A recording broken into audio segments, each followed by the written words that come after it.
তো দেখো বন্ধুরা, আজকে একটা মজার কথা বলছি। এখানে আমার দাদার মেয়ের জ্বর এসছে বলে ও আজকে স্কুলে যেতে চাইছে না, মানে স্কুলে পাঠাবো না আর কি।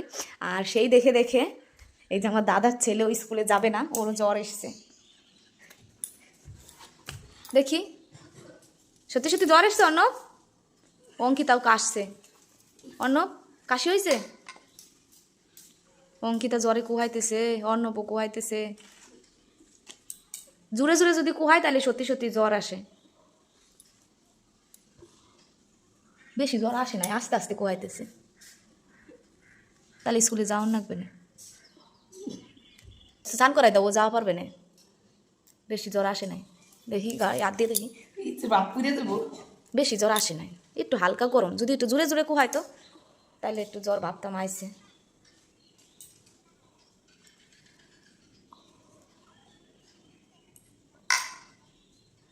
দেখি মুখখান দিয়ে চোখটা দেখলে বুঝো মানে কেমন জ্বর। দেখি, যদি জ্বর আসে তাহলে হাত পা কাঁপা শুরু করে, পা কাঁপবো, হাত কাঁপবো।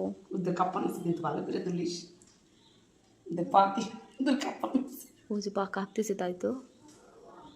উদা ওই যে অঙ্কিতার জ্বর দেখছো, জোরে জোরে মা উমা করতেছে। অর্ণব তো করতেছে না, ওই যে পা কাঁপতেছে রে, সত্যি সত্যি জ্বর হয়েছে। ভূমিকম্প উঠে গেল জলের উপর।